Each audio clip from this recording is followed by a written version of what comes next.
Hi, my name is Bernard Siegel. I'm the Executive Director of the Regenerative Medicine Foundation and founder and chair of the World Stem Cell Summit.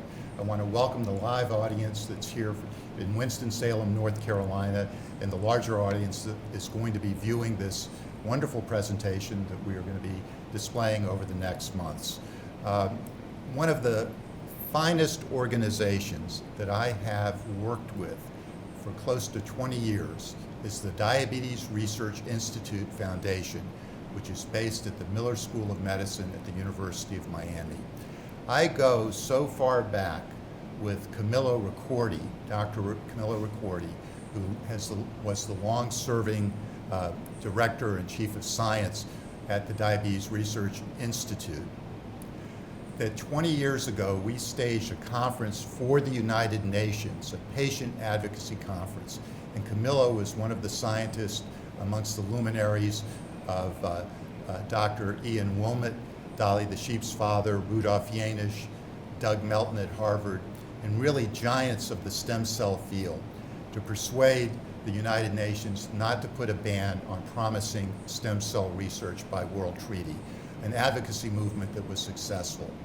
And in that journey, I had the opportunity to encounter someone that has been one of the patient advocates that I have admired most, my friend Tom Karlya. Tom Karlya was president at the creation of the RMF predecessor organization, Genetics Policy Institute.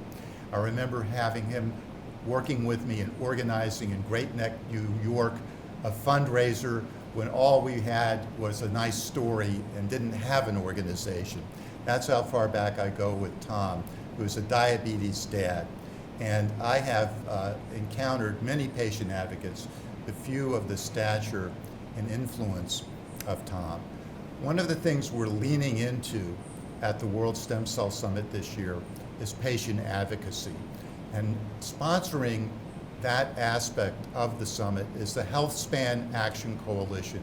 It's only been in existence for a few months, since September 2022. And what that organization represents are 70 organizations, including the Diabetes Research Institute Foundation, academic and research centers such as the Wake Forest Institute for Regenerative Medicine, who are our partners in the World Stem Cell Summit this year, and others, nonprofit organizations such as Summit for Stem Cell, which is a wonderful Parkinson's disease advocacy organization. Their patient advocates are the engine that drive the field of regenerative medicine forward. Please, everyone, take note of that. So now we're going to learn about patient advocacy and Sight for a Cure for Type 1 diabetes. And I'm pleased to welcome to the podium first Tom Karlya of the Diabetes Research Institute Foundation, and he will be joined by Giacomo Lanzoni, PhD at the Diabetes Research Institute, someone I've gotten to know very well over the last year and a half, who has been very helpful to the Alliance for Cell Therapy Now and moving the needle in Washington as one of the scientific advisors of that advocacy organization that I'm very proud to co-chair the advisory board. So let me present to you Tom Karlya.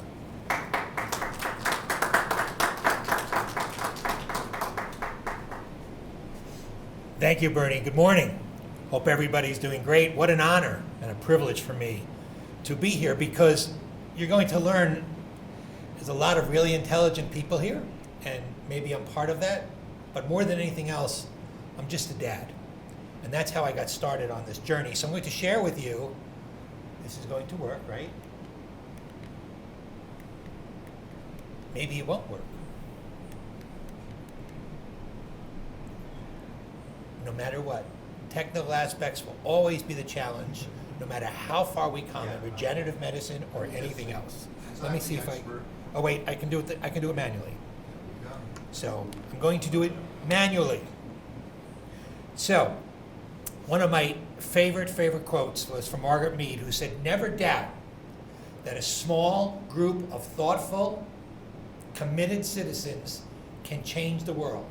Indeed, it's the only thing that ever has." Advocacy is so important because what we do, we fight for things that allow scientists to get what they need to do to move research forward. history. How did I get here? Well, the subtitle of this is, why the heck should you listen to me? But my story begins with my life. I was an actor. It's all I ever wanted to do. I was born to be an actor. I wanted to be an actor. And these are some of the things that I've been privileged to be part of. I was part of the original New York company of Tony and Tina's wedding. And believe it or not, in that middle picture, I am in it. That is from a production of West Side Story. And believe it or not, that is me dead center. A long, long time ago. My daughter had some friends over, and they were looking at some pictures. And one of my daughter's girlfriends said, "Wow, your dad was hot." I said, "What do you mean was?" But anyway, it's been my life was to be in the theater. That would change on September 26, 1992, when I was on the way to do a matinee in New York City of Tony and Tina's wedding, which ran for 25, 30 years. And my wife beeped me. For those of you who don't know, beeper were things we used to wear on our sides. And I pulled over to use a payphone. For those of you who don't know, payphones are things that used to be on street corners. You drop in a quarter and you could make a call. Now, I'm being facetious, of course, but that's what I had to do. I had to call home, and my wife said, "Tom, we're rushing Caitlin to the hospital. They think it's type 1 diabetes." Now, I kept saying, don't worry about it. She had the flu. She had all these things that were going on in her life. I'm sure it's one of those things. It took me 2 hours to get to Stony Brook Hospital. I remember walking in and looking down the hallway and seeing my daughter's jacket hanging from my wife's hands at the age of 2. And I said, she's going to have whatever this thing is. So I went to the ICU, and I went in there, and my daughter had everything that you could imagine. She was crying for 2 hours. Her complexion was gray. She couldn't even cry anymore. And I went in, and I pushed the hair out of her eyes, and I said, "Hi, honey."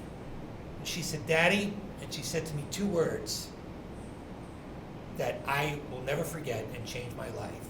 She said, "Daddy, fix." And I promised her that we would do everything we could to find a cure for type 1 diabetes and make a difference in this world. So I'm a diabetes dad, not the diabetes dad. A lot of the diabetes community knows me as diabetes dad. It's something I started. But having diabetes in our household made me no more an expert than standing in a garage made me a mechanic. There was a lot of work that I needed to do to find out what this was all about. So I immersed myself in trying to get myself to know what diabetes was all about. And of course, after a while, you think, I'm pretty good at this. So one day when my daughter was getting ready for school, I told my wife, I got her today. She said, "Now, honey, you got to know what to give her. She gets a break at lunchtime. She gets a break in the morning. You have to know what to put in the bag." I said, "I'm a diabetes dad. I know what I'm doing." She said, "Okay." So I fixed my daughter's snacks and got everything there and sent her off to school. And then at about 11 o'clock, our phone rang. And I went to the phone and picked it up. And what happened was my daughter went in her bag to get her snack. And at that time, she was drinking sugar-free Diet Cola. And she put that on her desk. And she put the snack on her desk. And she went in to take the bag away. And she lifted her head up. And everybody was looking at the can of Coors Light that I had put in her bag. So it was a really awkward time. So the principal called and said, "Mr. Karlya, this is Mike Ventura at the Canyon Elementary School. Just want you to know your daughter has a can of Coors Light with her today." And I said, "Oh, hold on one second. You want to speak to her mom." So that just shows that as much as we think we know, we don't know anything. And it was a really good learning experience for me to say that I have so far to go. But what I decided was I was determined not to make the same mistake twice, and that's kind of been my rule of life ever since I started in this whole entire plan. So we threw ourselves into everything we could. The more we became involved, the more we learned. I was involved with all these organizations at some time or another. That's me in front of the Capitol down there. I'm not afraid of a fight. And we've been in some really big ones. And some of those have led me to wonderful people, such as Bernie Siegel, for one. But we were not afraid to fight. We went to the halls of Washington when we needed to, and we spoke with anybody we could to tell our story. Then I got this book called Stem Cell Wars.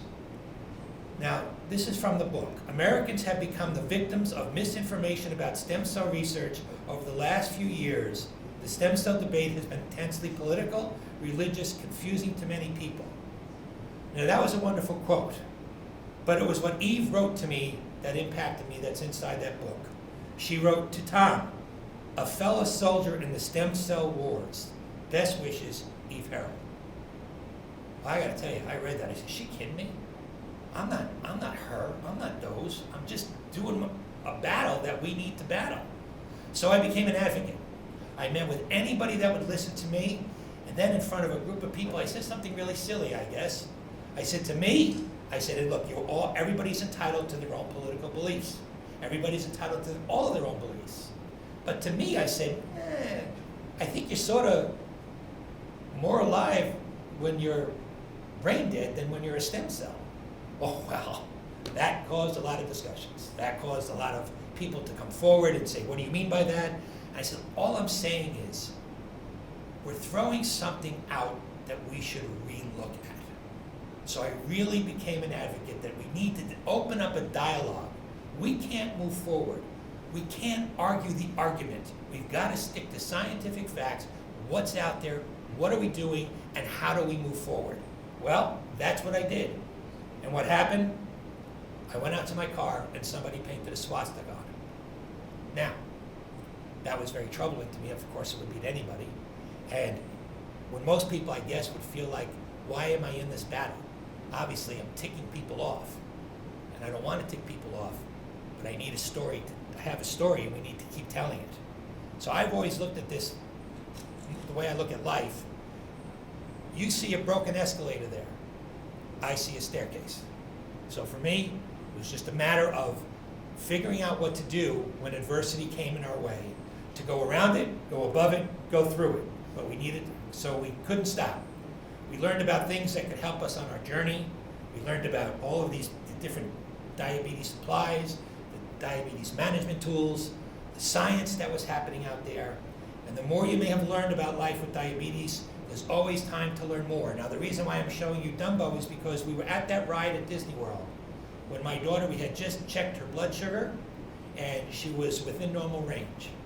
6 minutes later, she collapsed on the ground from the heat that was out in the Florida sun. So we knew that we needed to know more and know more about this disease, and we continued on that journey. And I always like these quotes. Teddy Roosevelt said, do what you can where you are with what you have. If you don't have it, you can't do more than what you have. So just take what you have and keep moving with it. Anybody out there who's looking into advocacy, take what you have. Mine's about diabetes, yours could be whatever else is out there. But take it and move it forward. Winston Churchill said, if you're going through hell, keep going. And I love that saying because the two biggest lessons we learned, of course, were that we could not stop no matter what. And no matter what we did, or no matter where we thought we might be making a difference, diabetes, it just doesn't care. Now I write that because that came to us on March 20th. Caitlin was diagnosed on September 26, 1992. Our son was diagnosed at age 13 in 2009. And it was 4 days, just for side note, it was 4 days after my dad died. So when I speak to somebody and they go, what a week.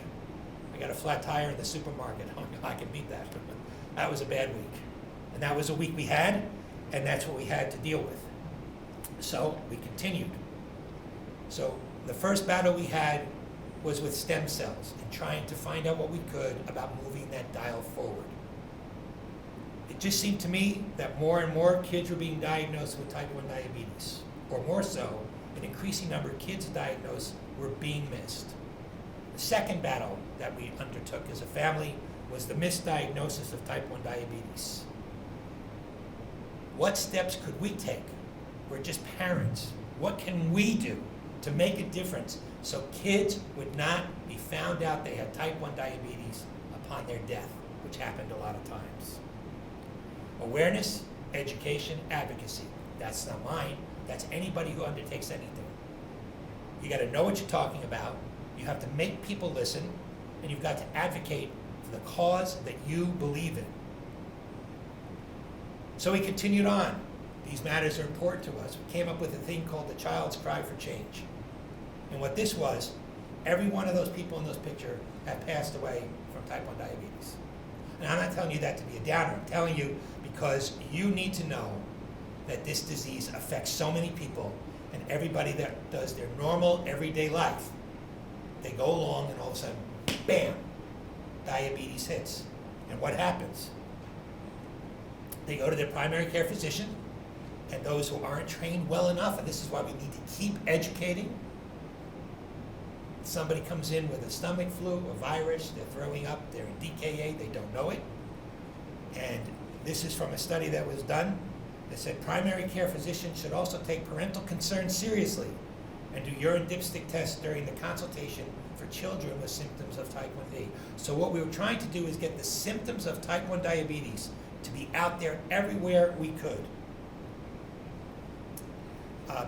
The official journal of the American Academy of Pediatrics wrote in the conclusion of their study on this subject matter of the misdiagnosis, the frequency of DKA in youth with type 1 diabetes, although stable, remains high, indicating a persistent need for increased awareness of signs and symptoms of diabetes and better access to health care.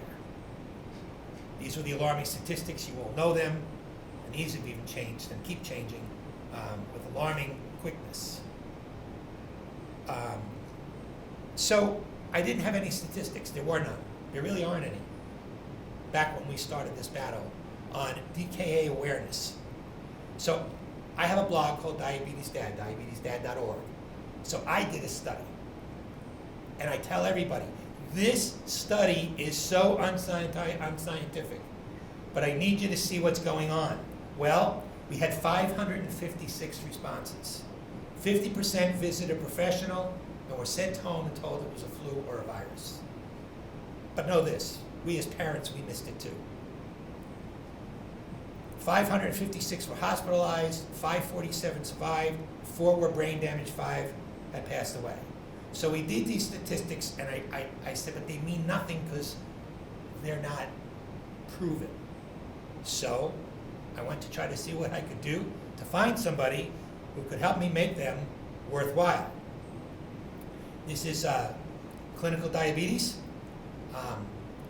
They, through a whole bunch of people, we did a misdiagnosis and diabetic ketoacidosis and diagnosis of type 1 diabetes, patient and caregiver perspectives. Okay, so this was now a scientific paper. Type 1D Exchange, they helped us. We got doctors. We got a whole bunch of people involved with this study. Now, if you look very closely, 1, 2, 3, 4 names in is mine. If you told me that my name would be on a research paper in this lifetime, I would tell you you were crazy. But there it is. So if I can do it, anybody can, and whatever's important to you, you can do this. Regan's rule. I find it really interesting that we're here in North Carolina. Regan was 2 years old. As you can see, she's as cute as the sun coming up. And they took her to the doctors. They went back and forth. And they said, it's probably the flu. Don't worry about it, and whatever. And Regan passed away. She went into diabetic ketoacidosis. Family very big, a family of faith. And Regan's mommy believed that there was a plan for Regan. So we connected and we started advocating. And it's very interesting that we're here in North Carolina and that the governor is going to be here. Because believe it or not, it was right here in North Carolina that we tried to pass Regan's rule. With whatever the political affiliation is, we didn't care. Remember, when faced with hell, keep going forward. We told the story. We gave the facts. So we had an idea for a law called Regan's Rule. And Regan's Rule was basically just that we could start an education program. We had this big grandiose idea, but we had to be ready to negotiate. There was no law on the books anywhere about educating people with type 1 diabetes. Representative Graham from North Carolina helped us. Passed the House 111-6, passed the Senate 47-0. The governor signed it into law. Regan's Rule is now law. And there's now there was a House Resolution 569 in Pennsylvania. It's been in California. It's been in other states. major websites for diabetes have taken this cause, and state by state by state by state are passing laws to protect our children who may come down with type 1 diabetes. It always comes down to you have to be active. You can't be sitting in the stands. If you don't do it, who will? If we don't do it, who will? So my next battle is the battle that you're reading about all the time, is the cost of insulin. We could turn here and point fingers all we want about whose fault it is. Well, that's not our job. Our job is to try to do something to get the cost of insulin to a price that's reasonable for everybody to have and everybody to be able to use. Public awareness. Remember, anybody who does advocacy in your community, you are the expert. You are. And people will listen to you. Education, education, and education. You know how they say real estate is location, location, location, and advocacy, it's education, education, education. Community alert ideas. Schools, communities, hospitals, those are just a start. Posters, public awareness announcements, school community. There's a site out there called getdiabetesright.org. I started it with a mom from Texas. We didn't even know each other. I said, I need somebody who can do, kind of advertising, and she owns her own ad agency. So she said, I will undertake this, and we created Get Diabetes Right. It's got one purpose, to download posters about diabetes awareness and put them wherever you want. Boy Scouts, Girl Scouts, 4-H, anybody that you have out there that are looking for projects, you go there, you download those posters, and just put it. Millions of people, which is, again, shocking to me, millions of people have gone to this site just to do that. That's getting it out into the community. And always remember when it comes to advocacy, if not you, then who?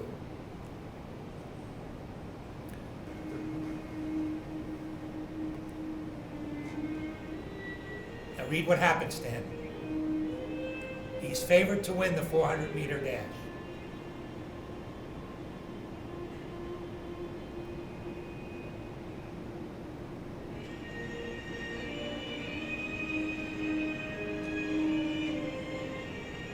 This is the Olympics in Barcelona.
His father helped him finish the race. He didn't run it for him. He helped him finish it. But he was there when he needed to be, as parents always are. And then he let him finish the race himself, which is what that's all about. So that's what I say to anybody that's involved in advocacy. Start it. If not you, then who? And also know that you're in this race to finish the race. Get as far as you can. Get help when you can get it. But at the end of the day, whatever your family member is that's afflicted with this disease and however the outcome is, let them run their own race and be there for them. Thank you for having me here.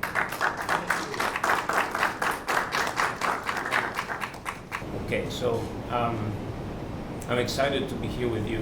As you have heard from Tom, patients, those living with type 1 diabetes and their families, live real challenges for a lifetime.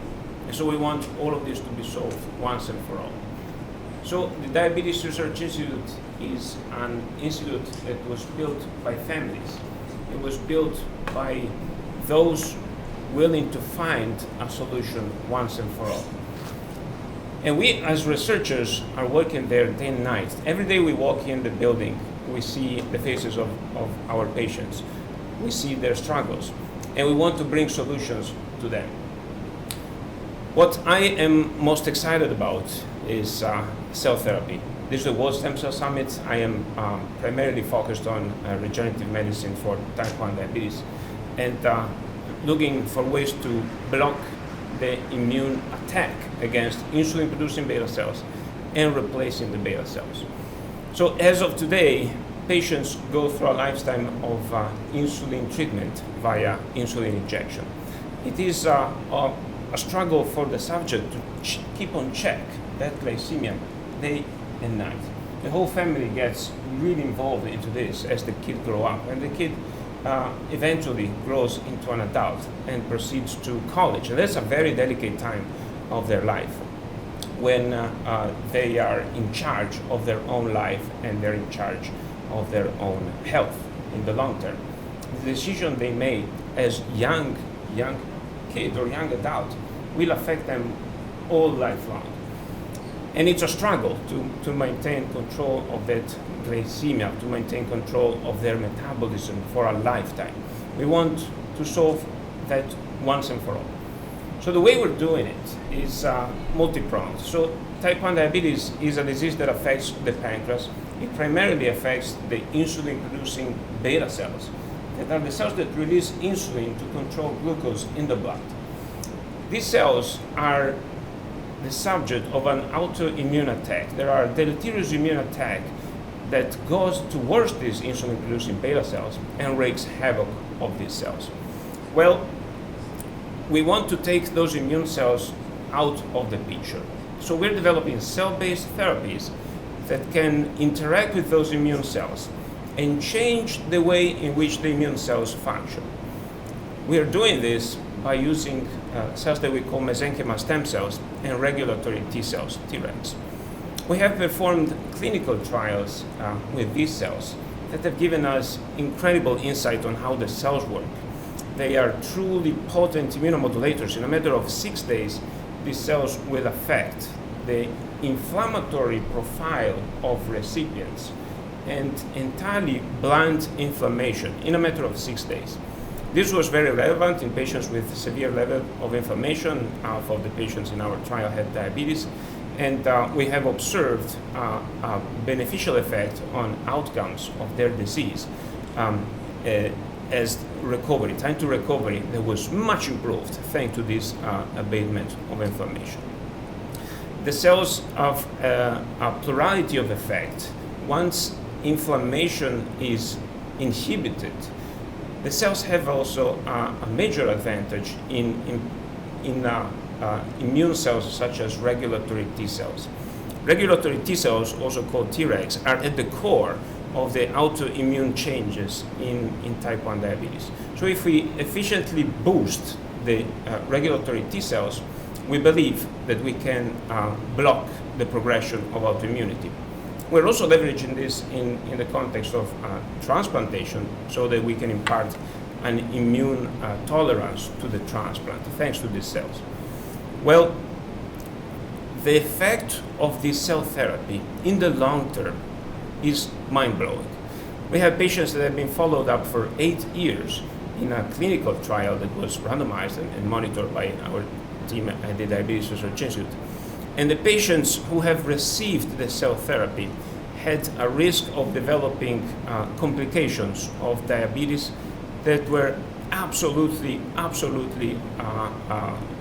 incredibly lower when compared to the control group that received no cell therapy. So this was with an 8 years follow-up, which was quite a remarkable observation. So something as simple as a cell therapy that happens in a matter of a week will have a long-term effect 8 years along the way. You understand that this is a dramatic change for the field of medicine in general. We're not talking of taking a drug for a lifetime and or injecting insulin on a daily basis. We're talking about cell therapy that has a change that is felt decades after the treatment. So on one side, I said we're treating the immune changes that are characteristic of type 1 diabetes. On the other side, we are developing replacement strategies to replace those insulin-producing beta cells. And the way we're doing it is, well, it has been pioneered by mentors that we have and principal investigators at the Diabetes Research Institute as pancreatic islet transplantation. This means that we take pancreatic islets from donors, we isolate the pancreatic islets and purify the cells. These pancreatic islets contain the insulin-producing beta cells that can control glycemia in recipients, and we transplant those cells in patients with type 1 diabetes. Long-term, this has incredible benefits for the health of the patient as it enables biological and natural control of glycemia. But we are limited in how many islets we can transplant, and we want to expand the opportunity for transplantation to a much larger cohort, to all patients, and we're talking of millions of patients who can receive this type of therapy. And so it's exciting to see that we have now cell-based therapies for the replacement of insulin-producing beta cells. It made the news recently that a major pharma company has brought to the clinical setting the transplantation of stem cell-derived islets. This had a groundbreaking effect on the recipient of this transplant. The patient required 90% less insulin treatment because the cells were taking care of insulin production instead. So this means we are at the edge or at the forefront of a true revolution in medicine where we'll be able to replace the insulin-producing beta cells. You understand that when we do a cell transplant, we have the limitation that we have cells deriving from a donor and cells and the body of the recipients receiving the cell therapy.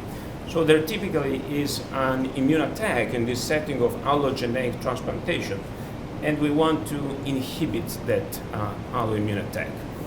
So we're leveraging strategies such as what I told you before, the immunomodulatory cells that can modulate regulatory T cells to a big effect. And other strategies where we control the molecular environment for the transplanted islets and have them protected in the long term for a long-term function of insulin-producing beta cells. Hey, Joe. And so as a last and remarkable new opportunity that we have in the field of type 1 diabetes is that we can treat the disease much, much earlier. So think about how patients have presented at the hospital in the last century. They have presented frequently in the status of diabetic ketoacidosis, a very advanced disease stage when the patient doesn't have insulin production anymore, but they only have the choice of receiving insulin injection via injected insulin. Well, this is a situation that we have when the patient is in a very advanced disease stage. The reality is that the autoimmune attack has started in these patients years before. And now we can see that by monitoring the presence of autoantibody in the blood. And so having such knowledge, we can treat the disease much earlier. Last year, for the first time in history, a drug was approved by the FDA. This drug is called teplizumab. This drug is utilized to render the deleterious immune cells exhaust. And it's given not when the patient shows up in the hospital with a clinically overt severe disease, but much earlier. And this was groundbreaking because it means that we can now treat the patients much earlier when we may prevent long-term complications in a big way. And it was a big change of mind from the regulators, I believe, and a truly life-changing approval of a drug for patients with diabetes. Well, observations that we have from another field, the field of nutrition, tell us that we can go much further, much earlier in the disease progression and prevent autoimmunity by changes in nutrition. So think about nutritional components such as vitamin D3, such as omega-3 fatty acids. These are nutritional components that are part of diets that are not so frequent in today's Western diet, and that we can introduce instead. And in those patients that have vitamin D3 and omega-3 fatty acids above a desired threshold, we can actually observe a decrease of 39% of autoimmune onset later in life. This means that everyone, children, families, individuals at risk, today can affect the risk of developing autoimmune diabetes and other autoimmunities right at the root. And I just wanted to share with you the comments that we are now targeting the disease at multiple stages, and it's important that families and patients alike are aware of what their disease stage is, if any, and what they can do to prevent, depending on where they are in their disease progression. So we have groundbreaking observation related to immunomodulation. We have incredible cell-based therapies that could replace insulin-producing beta cells. And we have an entirely new way of treating the disease before it even happens. So we prevent it by using nutritional components and protective molecules. All of this research has been possible thanks to the incredible support of patients and families like you are. And at the Diabetes Research Institute, our building is populated by more than 100 researchers that have this single goal in mind, to find a cure for type 1 diabetes. And we believe we're now really looking at that cure, and we believe we're in sight of a cure. I thank you for being here and your comments. Thank you. Sorry, the presentation did not show up, but it was not transferred to this computer here. Questions? Please. Who are the donors? Where do the donated islet cells? Okay, so who are the donors? The donors of islets. These are typically cadaveric donors, individuals who have passed away frequently for traumatic events or cardiovascular events like stroke. They are analyzed upon, well, the family is informed about the passing, and the patient, the subject who passed away, can become a donor in case there are important criteria that enable the cells to be transplanted in recipient. The problem is that those donors that pass the criteria, say they have no active viral infection, they have no limited use of alcohols or drugs during life, those are actually very few. So the islets that we can obtain from such pancreata are not enough to meet the needs of millions of patients. That's why we're so excited to see that cell therapy for beta cell replacement is coming of age, and it's in clinical trials today. Thank you. Please. Diet, yes. So there's a lot to diet, but You don't know about the nutrition Sure. Absolutely. So tell me more about, let me tell you more about how nutrition matters in controlling your status of inflammation and your risk of autoimmunity. So our Western diet today looks quite different from the one with which our body have evolved. Our bodies have evolved to graze in the fields, eat a lot of fruits, eat certain healthy types of fats like omega-3 fatty acids that we are not consuming much in today's Western type of diet that is frequently intended to be stable at room temperature for a long time, and certain fatty acids are just not designed for that. Or certain vitamins that we would, some of them we would assimilate via nutrition. And actually, these are building blocks that form our immune system, that impart the function of our immune system. So if we don't have components such as omega-3 fatty acid and vitamin D3, our body can actually not make efficiently regulatory T cells. These are immune cells involved in controlling immune functions. So think about that just with nutrition you can correct such a condition. You're also inhibiting inflammation for a lifetime if you are basically taking the right nutritional components, the right protective molecules all of your life. But it starts with you. It's literally what you have for lunch and dinner every day. And so that, and of course, glycemic intake. If you have a problem with insulin-producing beta cells, if you have an autoimmune attack that wreaks havoc of those cells, of course you need to limit glucose intake. But in general, even for any healthy individuals, eating too much sugar causes the binding of these sugars to proteins throughout your body. And this causes inflammation in the short and in the long term. And you want to avoid that as much as possible. Thank you for your questions. Thank you.